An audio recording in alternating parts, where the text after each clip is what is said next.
नुकत्याच झालेल्या लोकसभा निवडणुकीमध्ये भंडारा गोंदिया लोकसभेवर महायुतीचे उमेदवार सुनील मेंढे यांचा पराजय झाला आणि काँग्रेसचे उमेदवार या ठिकाणी निवडून आले। आज प्रफुल्ल पटेल लोकसभा निवडणुकीनंतर पहिल्यांदाच गोंदियात आले असता त्यांनी काँग्रेसच्या उमेदवाराचे अभिनंदन करत त्यांनी आता लोकांच्या समस्या दूर करायला पाहिजे असा सल्ला दिला। तर महाराष्ट्रात एनडीए मागे राहण्याचे कारण म्हणजे विरोधकांनी चुकीचा प्रचार केला, त्यामुळे अनेक ठिकाणी आम्ही मागे राहिलो अशी खंत देखील प्रफुल्ल पटेलांनी व्यक्त केली आहे। गोंदिया भंडारा लोकसभा क्षेत्रामध्ये काँग्रेसचा उमेदवार इथून विजयी झाला आहे। त्यांना माझी मनपूर्वक शुभेच्छा आणि त्यांनी गोंदिया भंडारा लोकसभा क्षेत्राचा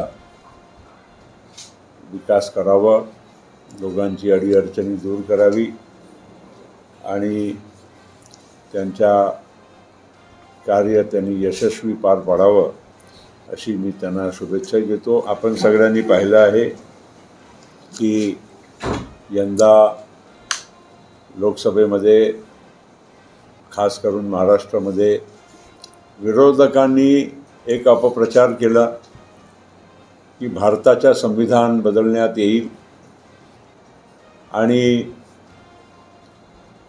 SC STच्या रिझर्वेशन किंवा बाबासाहेब आंबेडकरांची जे मूळ जी काही संविधानची घटनाची जे काही आधार आहे त्याला बदलण्यामध्ये नवीन सरकार वाटचाल करेल, ते अतिशय चुकीचंच होतं।